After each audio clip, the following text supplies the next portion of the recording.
De nuevo con ustedes, programa Calle Libertad. Recordemos, hoy traemos al catedrático de Historia Medieval de la Universidad de Cádiz, Rafael Sánchez Sauz, con el que hablábamos precisamente de la situación de la universidad. Estábamos en el punto de del informe de Wert, del ministro Wert. Rafael, no sé si conoces el informe y qué puedes aportar. Hay que decirlo primero que no es un informe del ministro, que eso conviene, sino que es un conjunto de expertos. Perdón, es de los expertos, exacto. Que sí. el ministro pues, les ha pedido que hagan este informe. Y este informe, lo que han hecho estos señores, el informe tendrá unas 80 páginas, pues es después entregárselo a él y tal. Y eso se ha hecho público hace muy escasas semanas. ¿Tú lo conoces? ¿Lo has trabajado? Sí, lo he leído además a fondo, incluso estoy preparando un conjunto de trabajos o de artículos en relación con ello, pues un poco examinando el contenido de ese informe. Por ejemplo, no sé, a propósito de que hablábamos de la endogamia, no sé qué propone ese documento sobre la selección de personal. Pues lo que propone es una vuelta, en cierta manera, al sistema de habilitación que he mencionado antes, que durante unos años estuvo funcionando a resultas de la ley de la ministra Pilar del Castillo, pero con un procedimiento un poco más simplificado que lo haga más ágil, porque aquello que tenía el problema de la extraordinaria complicación de las oposiciones, tal como se planteaban, ¿no? Bueno, a mí me parece que sería desde luego un avance importante si eso se consiguiera, ¿no? Y luego lo que hace es una crítica muy dura, que a muchos les ha parecido excesiva, a mí me parece básicamente justificada, aunque después pues siempre se puede establecer matices, al sistema de acreditación actual, pues que está a la base, pues lo primero, pues de la inflación tremenda que se ha producido en pocos años de número de funcionarios en la universidad, y aparte... ¿En qué consiste básicamente, Rafael, el sistema de acreditación actual? Bueno, pues el sistema de acreditación lo que se basa es en la preparación de un expediente que se manda a la ANECA, que es la agencia que está con la capacidad pues, para conceder o no estas acreditaciones, una agencia estatal, en la que una serie de expertos pues, dictaminan si la persona que pide la acreditación, o bien como profesor titular o bien como catedrático, pues reúne méritos suficientes para ello. Para eso lo que hay que hacer pues, es un proceso burocrático bastante complicado, y lo que se critica fundamentalmente es que una vez pues, que se ha recopilado este expediente, eso se manda a Madrid y esa comisión pues, dictamina sin haber visto en absoluto a ese candidato, y sin que ese señor pues, haya tenido que demostrar pues, nada de lo que ahí dice que son sus saberes y sus cosas y tal, ¿no? Es verdad que naturalmente pues, cada una de las cosas que uno aduce pues las tiene que probar y tiene que mandar las pruebas concluyentes y tal, pero evidentemente lo que no hay es una validación pues, de si la persona pues, responde a lo que debe ser un catedrático, a lo que debe ser un titular, en modo alguno, ¿no? Entonces ese es el punto flaco del sistema en este momento. ¿Qué más cosas podemos comentar sobre este informe de los expertos? Bueno, el informe de los expertos es un informe, digamos que moderadamente crítico con la universidad, que pone de relieve pues, la distancia que existe actualmente entre la Universidad Española y otras universidades, otros modelos de universidad. No estamos hablando de las grandes universidades del mundo, sino incluso dentro de la propia Europa, que sería su contexto. Señala sobre todo la deficiencia de la investigación dentro de la universidad española, por toda una serie de motivos, y luego hace mucho hincapié, y yo creo que eso es uno de los puntos fuertes del informe, en la crítica al sistema de gobierno, lo que hoy ha dado en llamarse la gobernanza, al sistema de gobierno de las universidades públicas españolas, ¿no? En fin, que hace de las universidades pues, entes, desde mi punto de vista, prácticamente ingobernables, ¿no? Y que hace dificilísimo que las universidades, a pesar de la autonomía universitaria, a pesar de todo, pues tengan la capacidad suficiente, porque están paralizadas internamente, en muchos aspectos, pues para poder por sí mismas desarrollar las políticas que tendrían que hacer. El sistema de los claustros, el sistema de los claustros, el sistema de los departamentos, cómo se elige desde el rector hasta deja el último cargo académico, y todo eso pues a lo que lleva es a la creación de grupos más o menos organizados, no quiero emplear la palabra camarillas porque tampoco verdaderamente es eso, pero en fin, pues de gente con cierta afinidad que son capaces en un momento dado pues de elevar a un decano o de elevar al rector. Al rector, a través de estos sistemas electorales, pues un pequeño grupo de personas tiene un enorme poder y son capaces. Claro, eso significa que el rector, el decano, quien sea, se debe a estas personas y sabe que si además pues, hace algo que verdaderamente les pueda molestar, pues se expone a que lo quiten de medio. A que lo puedan quitar de medio, que eso es más complicado, pero a que se lo hagan sí, pasar que muy se mal. lo hagan pasar mal. A que se lo hagan pasar muy mal y nadie llega a un sitio así pues para queriendo entrar. Entonces, claro, todo eso lo que lleva es una paralización de la toma de decisiones y de las posibles reformas. El informe lo que plantea es una serie de medidas bueno, pues, que romperían con esa dinámica, y habrá que ver pues, hasta qué punto son realizables o no. Pero yo creo que ya está bien que o es bueno que en un documento de esas características, pues hombre, se señale y se ponga el dedo encima de un problema tan grave como es ese. Bueno, Rafael, otro tema que yo creo que llevas muchísimo tiempo tratando, básicamente en tus columnas de opinión y con tu compromiso, es la situación socioeconómica de Andalucía, ¿no? Llevamos 31 años de gobierno prácticamente del mismo color y bueno, no sé cómo, quizás hablar de Andalucía así en general es complicado, ¿no? Pero bueno, Andalucía sigue a la cola del país, ¿no? Después de tantísimos años. Pues sí, yo creo que esto es una realidad que todos los andaluces, incluso sin distinción, pues nos duele que sea así, y aunque muchas veces pues se quieren aducir causas históricas remotísimas, nos quieren llevar pues a hablar casi de los tiempos de los visigodos para justificar la situación de Andalucía, pues a mí me parece que eso no es tolerable, ¿no? Es decir, a mí me parece que Andalucía, y lo creo sinceramente, incluso por la edad que tengo, pues este es un problema de mi generación, es decir, yo tengo 20 años, precisamente cuando comienza la transición, ¿no? Y yo recuerdo pues muy bien las posibilidades también que en aquel momento, con todos sus problemas, pero las posibilidades y las esperanzas que en Andalucía había de dar un giro a la situación de Andalucía. Y no eran lunáticos los que creían que esto se podía cambiar y que Andalucía podía por fin realizar sus sueños seculares pues, de justicia, de prosperidad. Eran gente muy sensata, eran gente, por otra parte, vistos así en conjunto como grupo capaz de liderar una situación muy por encima de los que ahora mismo están gobernándonos, ¿no? Y estos señores creían que eso era posible. Si no ha sido posible, por lo tanto, y excluimos que fuesen unos lunáticos, es porque algo se habrá hecho mal, ¿no? Entonces, desde mi punto de vista, yo creo que efectivamente pues, habría que preguntarnos qué es lo que ha pasado en estos 30 años para que Andalucía siga como está.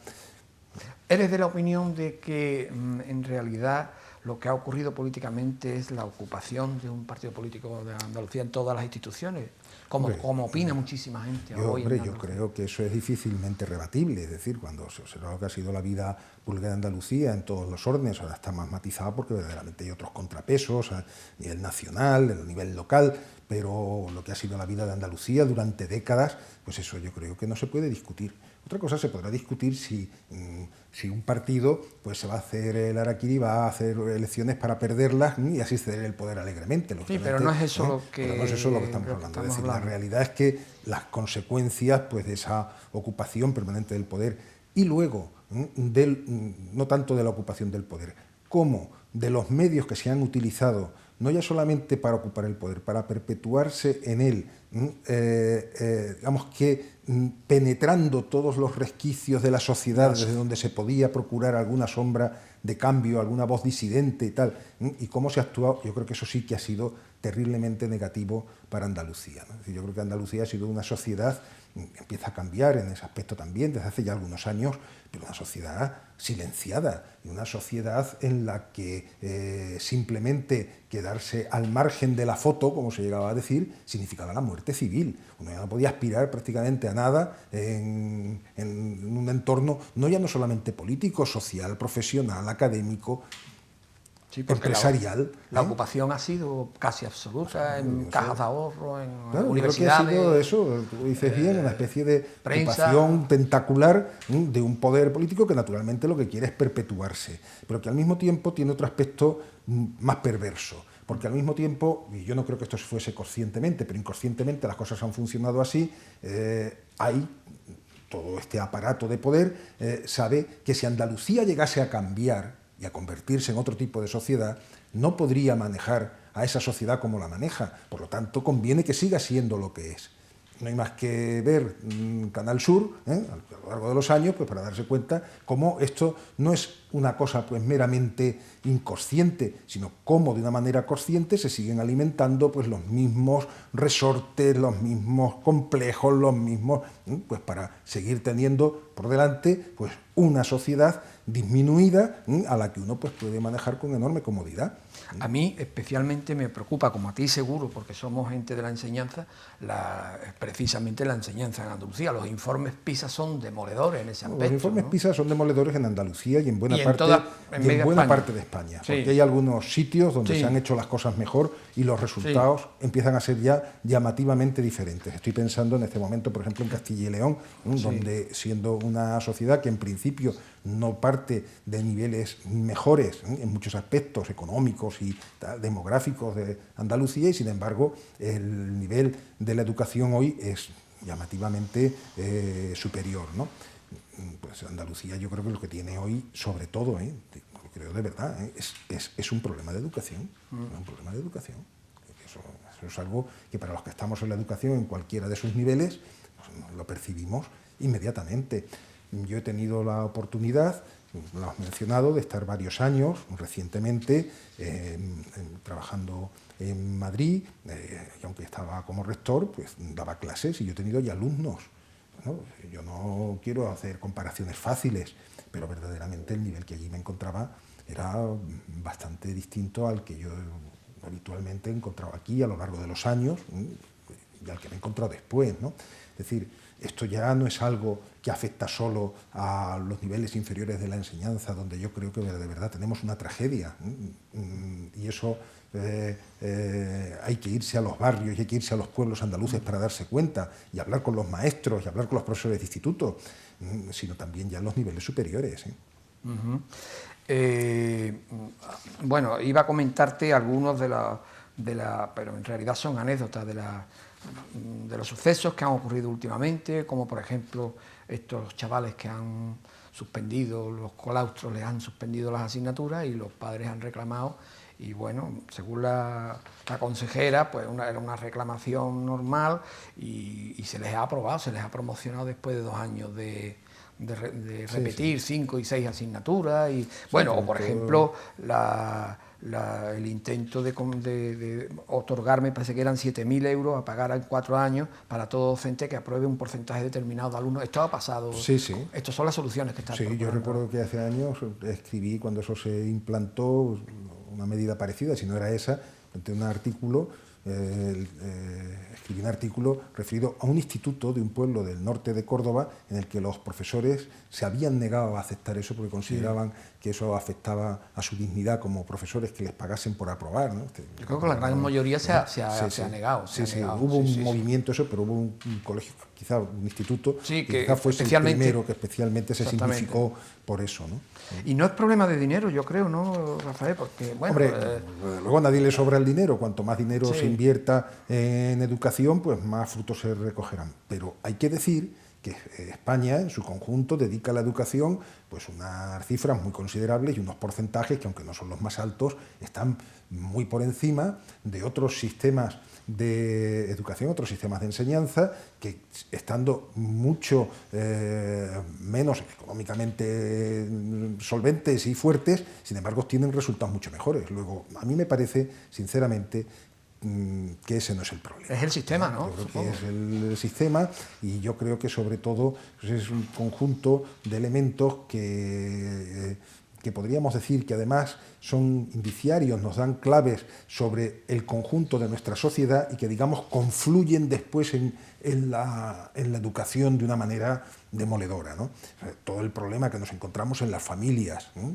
Yo creo que esto es algo que claramente después repercute en la educación. El problema de la falta de estímulo y de vocación que vemos hoy extendidísimo en España, en casi todo tipo de profesiones. Pues yo creo que eso también en la educación es tremendo, ¿no? Y tal. Y luego, pues esa especie de rebeldía sorda de muchísimas personas pues que no están conformes pues con su situación laboral, económica, las condiciones y tal, y que no dan la cara, no protestan, pero simplemente pues desatienden sus obligaciones. Yo creo que de eso también hay mucho, ¿no?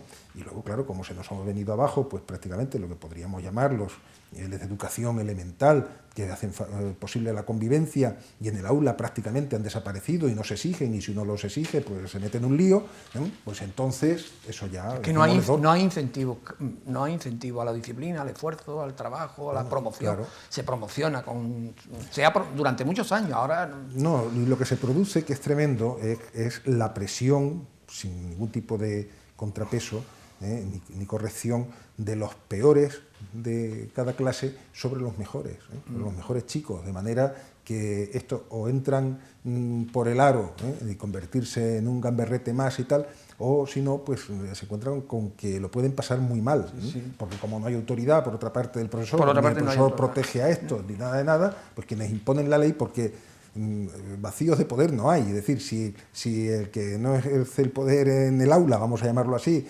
el profesor no lo ejerce, pues ya vendrá otro encantado de poderlo ejercer, y de ejercerlo de una manera pues mucho más brutal y sin tasa ninguna, ¿no? Yo he vivido años que no podíamos expulsar a un alumno que revientara una clase, no se le podía expulsar de la clase, ¿no? Era ilegal. Entonces, claro, con eso que hacía... yo creo que todo eso ha sido demoledor, yo creo de verdad que aquí ha habido un problema, sinceramente lo pienso, ¿no? de pedagogías aplicadas a la enseñanza, es decir, de pedagogías que se han demostrado nefastas, ¿no? Y que además no hay ningún deseo de corrección por parte de quienes las han promovido, ¿no? Y que siguen ocupando pues los puestos fundamentales a la hora de la toma de decisiones, de la configuración de las normas, y yo, claro, mientras eso no cambie, pues no habrá solución para la enseñanza. Bueno, Rafael, otro tema que yo creo que es ineludible tratándose de ti es un poco hablar de la Iglesia o de tu compromiso religioso, etcétera, y más ahora, ¿no? Con esta reciente noticia de la nueva... Por cierto, ¿qué opinión te merece este nuevo Papa?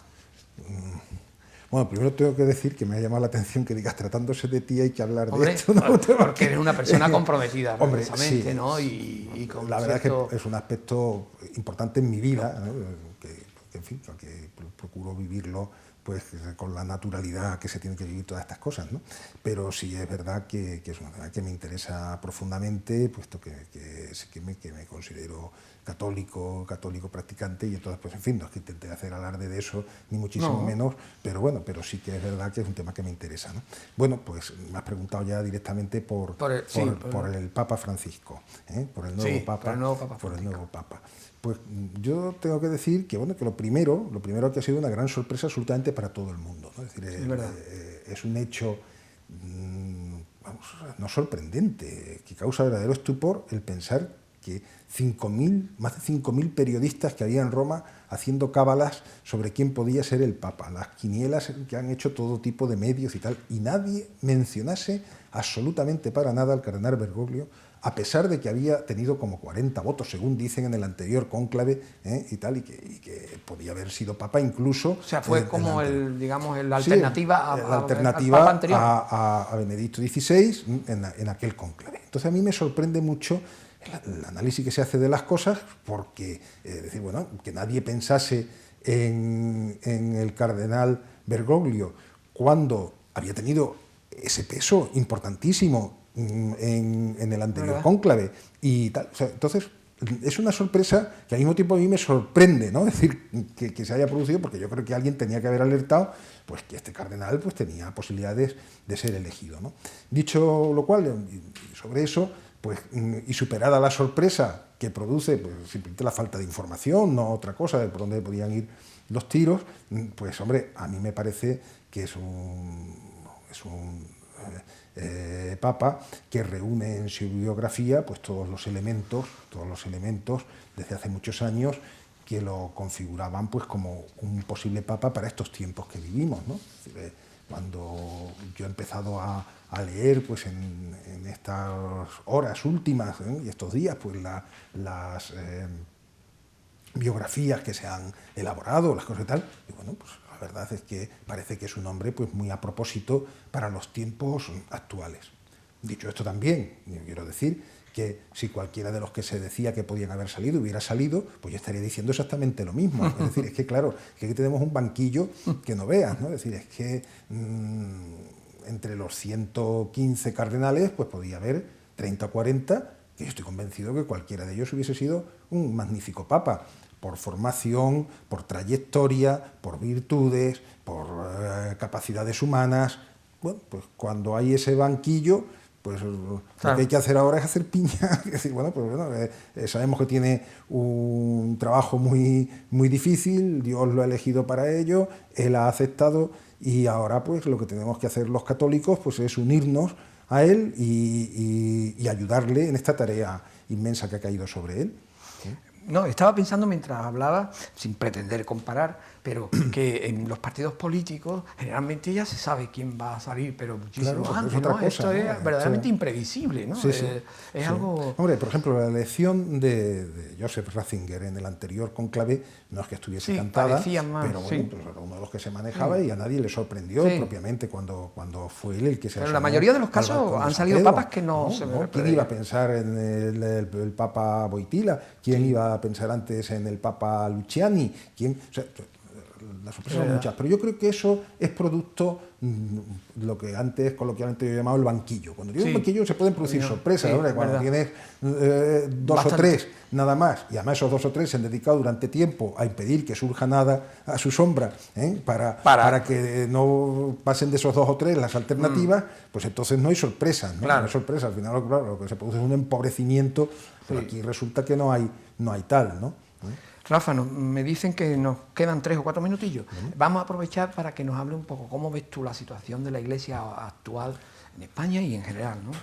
Bueno, pues oye, es complicado, ¿no? Porque yo creo que la Iglesia lo que tiene es muchísimas facetas, es una realidad extraordinariamente rica, extraordinariamente compleja, y siempre ha sido así, Es decir, que en la medida en que hay problemas, pues al mismo tiempo también hay momentos y situaciones extraordinariamente luminosos y que a todos pues nos dejan pues verdaderamente emocionados, ¿no? Y tal, ¿no? Entonces hay, como siempre, cosas que decaen, cosas que hay que reformar, cosas que hay que arreglar, problemas, así ha sido a lo largo de los 2000 años, y junto con eso pues están naciendo continuamente, por la acción de Dios, no de nosotros, pues las energías necesarias, porque Cristo no abandona a su Iglesia, pues para que esa Iglesia pueda continuamente seguir dando respuesta a los retos que van surgiendo, y yo creo que en eso tiene una capacidad de renovación, a pesar de tener 2000 años,